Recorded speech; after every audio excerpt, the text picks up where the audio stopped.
Hello everyone. Today we're going to talk about the third expansion for Shadowverse Worlds Beyond, which is set to release at the end of August. This time, the theme seems surprisingly easy to guess, especially for veteran players, but if you're new, you might feel a bit lost. Don't worry, we've got you covered. Based on the official release schedule from Cygames, we saw a black silhouette that looks nearly identical to Jerubine, Omen of 1. That alone is a huge hint. This expansion is most likely based on Omen of 10, one of the most iconic expansions from the original game.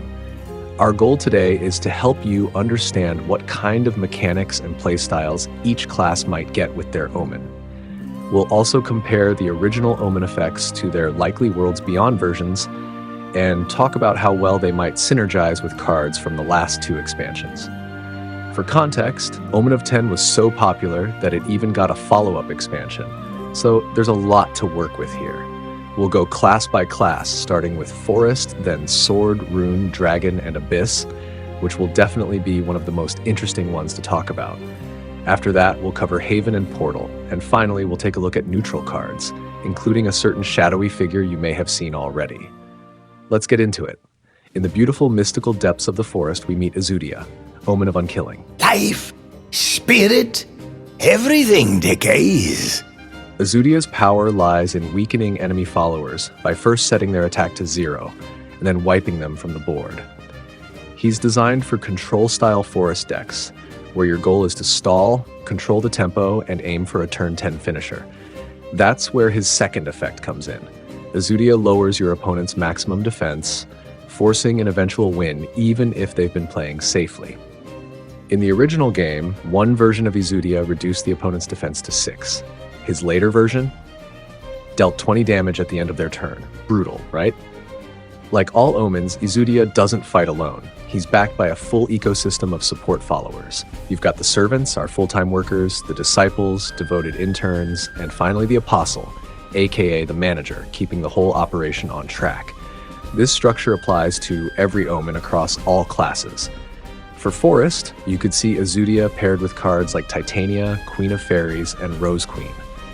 Titania helps you generate a steady flow of fairies, setting up a potential burst finish with Rose Queen, while Izudia's support followers keep the board stalled until it's time to strike. In the original Shadowverse, Izudia's second version was infamous. Forest had plenty of tools to board lock the opponent with 0 attack followers, making it nearly impossible to clear space. Even trading your own followers was a challenge, thanks to endless bounce effects and the inability to suicide your own units. And yes, Izudia's HR department really doesn't like aggro decks. One anti-aggro option worth mentioning is Erosive Annihilation, a 1-cost forest gold spell that reduces all enemy followers' attack and defense by 1 for 2 turns. It's a great way to weaken early threats and plays well into a stall-heavy control strategy. So if Forest takes this direction in Worlds Beyond, Rose Queen might not feel so out of place after all. Before we jump into Swordcraft, I want to quickly show you a fun little interaction between Amataz and Izudia. Even the breathing forest will not last forever. My heart cannot be killed. It will return. In the realm of plunder, treasure, and pirates, we have Octrice, Omen of Usurpation. Everything this world offers will be mine. Octrice's main strength lies in stealing last words effects from her opponents and giving them to herself. For example, if your opponent plays Lapis, Shining Seraph, you can play Octrice to remove Lapis's last words and attach it to her instead.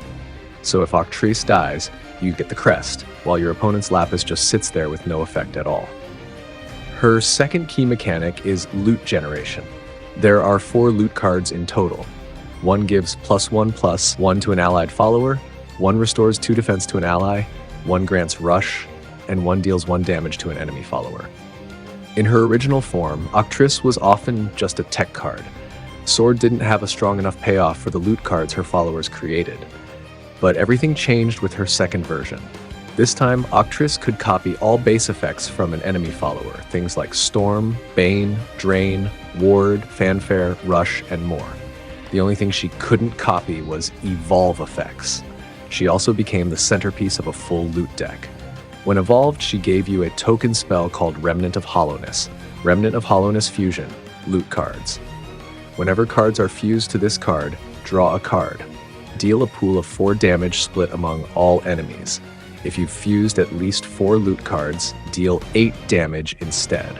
With the addition of the Asvault package in the original Shadowverse, Octris became a core piece in burn-style sword decks, fusing loot, generating pressure, and finishing games.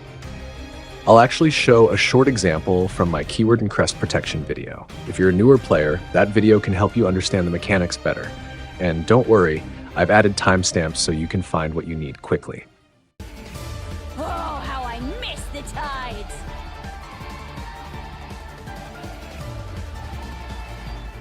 Right there! Unbelievable! Unbelievable! Right there! Your power is mine. Looks like you won. I will pierce the seas! Oh, how I miss the tides! Oh, how I miss the tides! The twilight hour is at hand. We strike. Bless your heart. Nothing worse than a goodie. Scream all you want! Can I get some praise here? The twilight hour is at hand. We strike. Let me serve you, Captain! Unbelievable! Right there! No. Right there! Unbelievable! Nick, Unbelievable! Right there! Right there! Unbelievable! No! Right there! Right there! Impressive. Looks like you won. The loot archetype still requires strong support to shine, but if Cygames brings back the second version of Octris, Sword could end up with a fresh and fun alternate win condition. Before we move on to Runecraft, I just want to show you a really cool interaction between Octris and Kagamitsu. It's honestly one of my favorites. Your feats and katana are yours once more. Will you rob me of my cravings? In an alternate universe magical school, not quite Hogwarts, but close, most of the students are absolutely ripped under the command of Ryo, Omen of Truth. Behold the true form of this world. Ryo's main strength comes from powering up the cards in your deck. In his first version, he spell boosted your entire deck by 7. Even if you didn't have Dimension Climb in your hand, Ryo could still boost the copy sitting in your deck. And if you did have one in hand, even better. His second version worked differently, reducing all cards in your hand to just 1 cost. On paper, that's insane. But in the original Shadowverse, he was too slow. Back then, power creep was fierce, and Ryo just couldn't keep up. Worlds Beyond, however, is a different story. The meta is slower, and Runecraft's current card pool is perfect for a control and heal playstyle.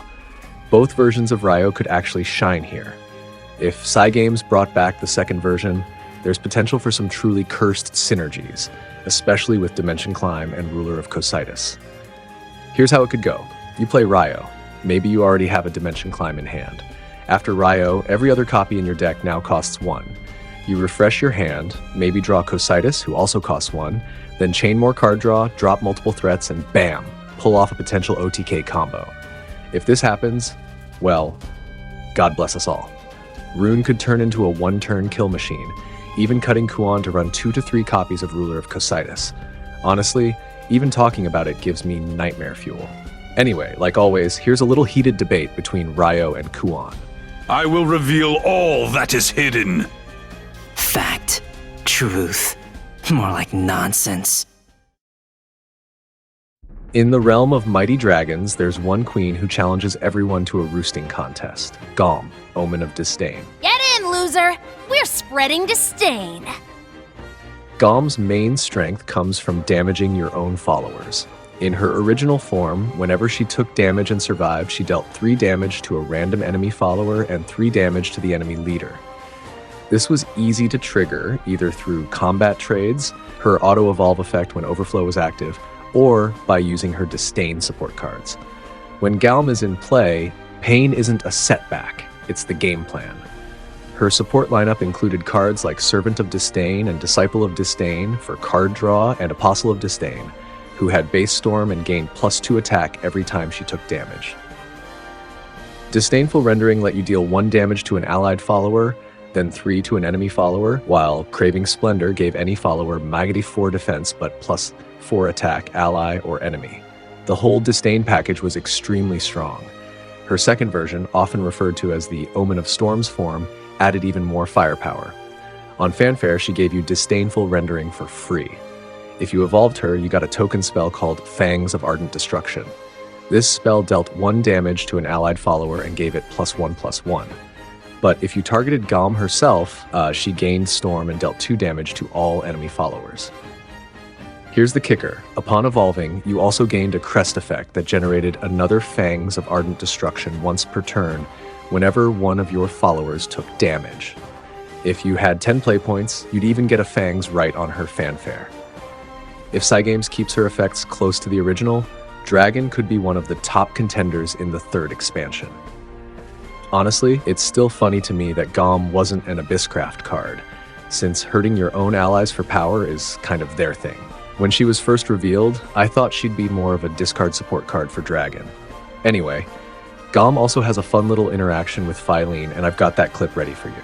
Show me your power, White Frost Dragon! I have no need for heat or flame. This is probably the trickiest section to cover, so here's how we're going to tackle it. First, we'll talk about Abysscraft, specifically Shadowcraft's Omen. Then we'll move on to its Bloodcraft counterpart. After that, we'll compare both to the Shadowverse Evolved versions and try to guess what kind of changes or new effects they might receive for their Worlds Beyond versions. With that out of the way, let's dive into Part 1. In the realm of ghosts, spooky skeletons, and the underworld's coziest late-night cafe, we have Abysscraft's Shadow Department, where none other than Rune, Omen of Silence, holds the floor. The world must be silenced. Rulenye's original effect was simple but devastating. Increase the cost of all your opponent's cards by 3 for the cost of 3 Necromancy. His support cards often revolved around removing all card effects from a follower, wiping away barriers, ward, last words, and more. One of the most interesting synergies was with Sonata of Silence, a spell that could even silence your own followers. For example, take Mintha. Her original effect granted you 20 shadows until she left play, but with Sonata of Silence, you could remove that drawback entirely. This opened up chains with multiple cards, enabling creative strategies. Other cards worked beautifully with him. Grimoire could refill your play points equal to the Necromancy you'd spent that turn, and yes, your shadows weren't consumed. Deathly Tyrant gained 10+10 with 20 shadows and came with Storm, allowing for sudden game-ending swings. Hades could wipe the board for 6 damage to all enemies at 30 shadows. His second version played very differently. Rulenye gained +1 attack for each copy of himself destroyed during the match and came with base rush. If he had at least 10 attack on Fanfare, he would banish himself and another random follower, and also deal 3 damage to the enemy leader. When destroyed, Rulenye gave you his token spell, Scream Diffusion. This spell summoned X copies of him, without his last words, where X equaled the number of times he'd been destroyed. And for just 3 Necromancy, you could bring back Rulenye Screaming Silence again.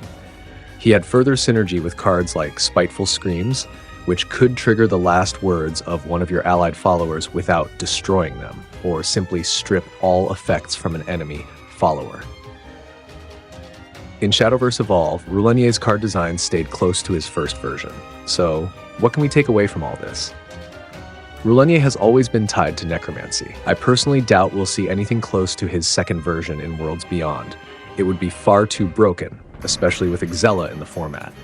My guess? He'll either silence all enemy followers for a set Necromancy cost, or shift into a last word-centric playstyle. But if Cygames gives him the Phalene treatment, that would be the most boring thing I've ever seen. Now that we've talked about Rulenye, let's head over to the Bloodcraft side of things. This is where it gets very interesting. In the realm of Bloodborne, vampires, demons, and beautiful women, we arrive at the castle of Val, Omen of Lust. Love for the sake of the world. For new players, listen carefully, Val was the only Omen to introduce a brand new keyword to her class, Wrath. Wrath is the condition of taking damage yourself 7 times in a match, unlocking powerful effects afterward. This was huge for Bloodcraft because, before Val, all that self-damage had little payoff. With her, you finally had a real reason to lean into it. Before we talk about Val's effects, let's touch briefly on another keyword introduced in Omen of 10, Invocation. And here, the star of the show was Floros, special summoned directly from your deck if you damaged yourself 4 times in a single turn. Veteran players have a, let's say, hate-and-hate relationship with this card. The reason I bring it up is that Worlds Beyond could introduce the invocation mechanic back into the game. If you're interested in Shadowverse Worlds Beyond future keywords, I made a full video covering all of them, complete with video examples from the original Shadowverse, including upcoming leader crest protection effects. I even added timestamps to make navigation easier. If you're a new player, I highly recommend checking it out. Alright, back to you, my Lady Val. Val's original effect was straightforward but deadly. If Wrath was active, she gained Storm and +1/+1 stats, destroyed an enemy follower on Fanfare, and, if you damaged yourself that turn, gained another +1/+1 at the end of turn. Her second version absolutely cracked. She kept her Wrath synergy, but now had base Storm and gained +2/+2 instead. On Fanfare, she also gave you her token spell Wings of Desire, a 0-cost spell that dealt 1 damage to everything.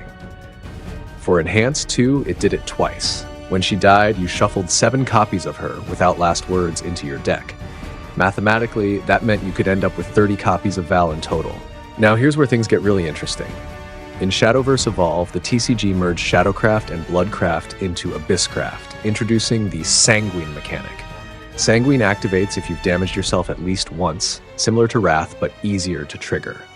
I strongly believe Abysscraft and Worlds Beyond could see either Invocation plus Sanguine or just Sanguine. In her TCG form, Val does the same. If Sanguine is active, she gains Storm. Like Jinsetsu and Yuzuki, twin calamities, I believe Rulenia and Val will merge into a single Abysscraft legendary card. Val's part seems obvious, gain Storm after self-damage. Rulenia's part is harder to guess, maybe silence all enemy followers, increase card costs in the opponent's hand for a set necromancy cost, or go into Last Word's board spam territory. One thing they both have in common, they both create copies of themselves. That might just be the clue to their combined Worlds Beyond version. If you have questions about Bloodcraft, or want my opinion on the Shadowcraft-Bloodcraft merge as a Bloodcraft main, drop them in the comments. Before we move on to Haven, let's enjoy, as always, a bit of flavor, the dispute between Rulenia and Jinsetsu, and Val's sharp-tongued remarks toward Yuzuki. 1, 10, 100. I'll hunt you all down. Let's see who musters the most screams. I bet I can cause more panic than you. Let us mingle so that we do not wake. Lacking in elegance as usual, I see. In the realm of peace, somehow sleepy and dreaming, we meet Marwyn, Omen of Repose. Enter slumber, face your mind. Marwyn is, somehow for some reason, interesting. On Fanfare, he gives both players a ramp, draws both a card, reduces all countdown amulets by 1, and restores +1 defense to both leaders. And strangely enough, his strength comes not from attacking, but from not attacking. Let me give you some examples. One of the strongest amulets in original Haven was Realm of Repose. It was a staple in every amulet and control-based Haven deck. What it did was simple but powerful. If no allied follower attacked during your turn, it gave all your followers Intimidate, and your leader gained a maximum damage cap of 3 until the start of your next turn. Oh, and it had a countdown of 3. Now, do you remember the new Haven Gold card released in Worlds Beyond's second expansion, Infinity Evolved, Maddening Benison? With Marwyn's support cards, you could bypass the drawback of that card and reduce the 10 self-damage to just 3, thanks to that same damage cap. There were even cards like, if you haven't attacked this turn, destroy an enemy follower, draw 1, and restore 2 defense to your leader. Other followers granted barrier to your leader. So yeah, Marwyn's style is passive, but full of control and subtle advantage. If you're interested in the original Shadowverse keywords or the leader protection mechanic, I actually made a video explaining all of them, with timestamps and visual examples to help you understand them quickly. Protection effects are likely to transfer over to Worlds Beyond as well, so it's worth a look. Now, as for Marwyn's second version, Let's just say he must have gone to the gym with Ryo, because he came back jacked. His evolved form shares the same passive destruction effect as Unholy Vessel, but with a twist. If you manage to destroy 4 or more followers at the end of your turn, you get his token spell, Torrent of Despair. It's a 1-cost spell that banishes an enemy follower or amulet. Just remember, his entire effect only activates if you don't attack during your turn. If you do, you lose all of it. No destruction, no token spell. And one last note, Marwyn and Wilbert have a disputed dialogue. That might mean something or not, but still it's Haven. Nothing is ever said without purpose.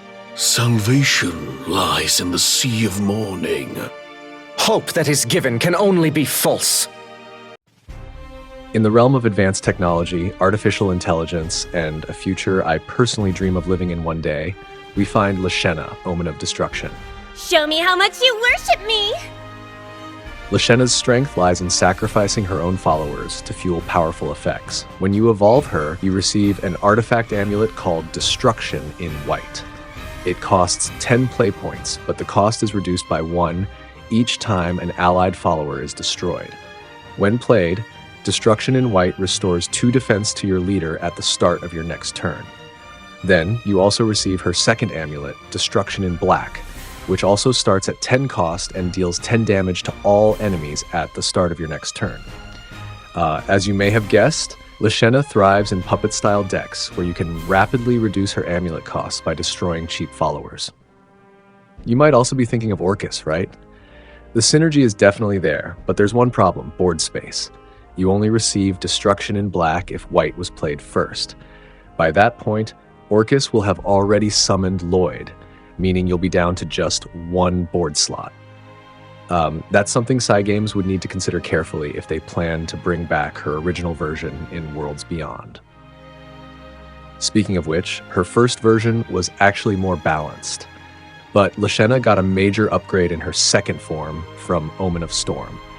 This version lets you choose between the white amulet, the black amulet, or a spell, which honestly isn't as important.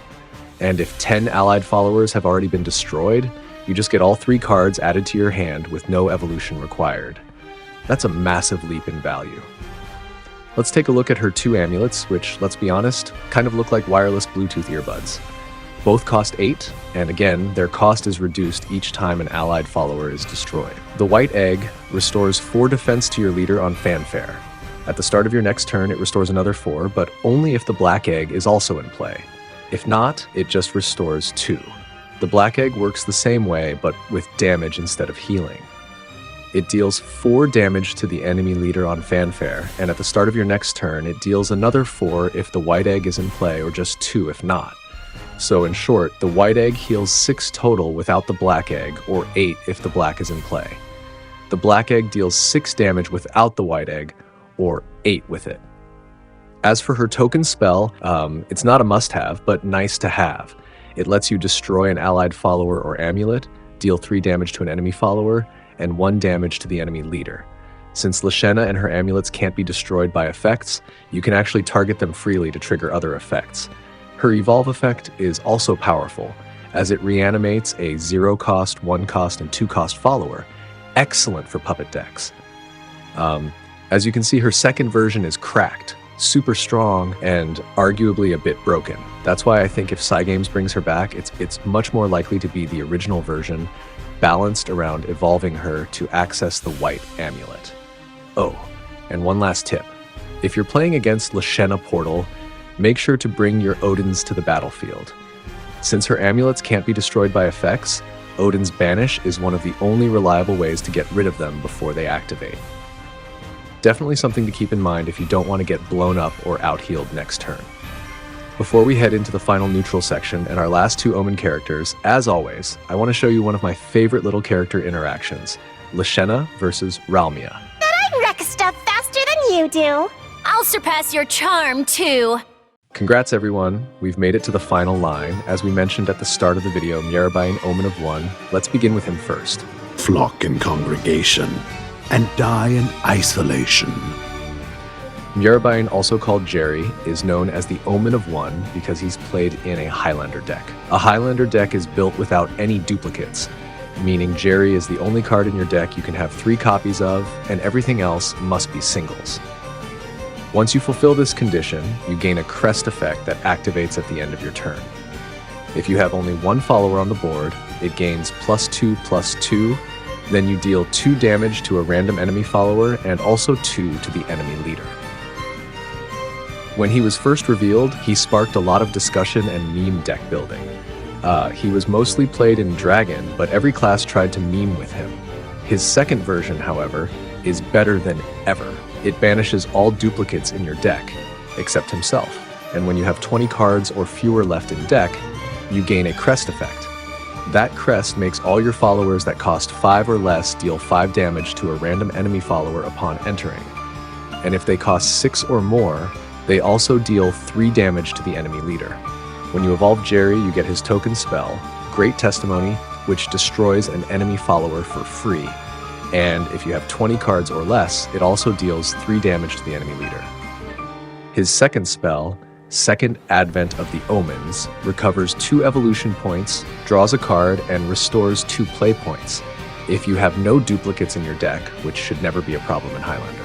Players who love deck building will love Jerry a lot. Alright, let's head to the final and 10th Omen, Gilnelise, Omen of Craving. Greed. It comes to consume me. I'll keep it short this time. All you really need to know about Gil is that she's always centered around, if both players have reached turn 10, do something. That's her theme. She always has Drain and revolves around reducing the defense of a follower in order to increase its attack instead. Her original release had Ambush and was very similar to Cerberus. She gave all allied followers +2 attack, and if both players had reached turn 10, both players drew 5 cards. Her second version was similar. Instead of costing 7, she only cost 2, had Drain, no Ambush, and when you evolved her, she would buff a follower, ally or enemy by +2 attack and -2 defense. Here's the key trick. She could target herself, and because she's evolved, she already has 4 fort stats, giving herself Knighted 2 defense and +2 attack, turns her into a 2-cost 6/2 rush with Drain. You could theoretically heal back all the damage you've taken. This card was the reason aggro decks died. Her second effect also had a turn 10 condition. If both players reached turn 10, she was invoked, and if you went second, you received a token spell called Ravenous Sweetness, one of the most cancerous cards ever printed. It let you draw 5 cards, heal 5 defense, deal 5 damage to the enemy leader, and then discard 5 cards from the opponent's deck at the start of their next turn. I personally believe Gil's Worlds Beyond version will be based on this second version. A 2-cost neutral legendary with Drain, but maybe bringing back Ambush again. I expect her to maintain the turn 10 clause, and like always, we'll probably see the number 5 involved somewhere, whether that's damage, healing, or card draw. She's always about Drain, plus attack for dash defense, and turn 10 effects. Alright, thank you so much for watching. I really appreciate your time, it means a lot to me. I hope you could take something from it, and yeah, maybe see you next time.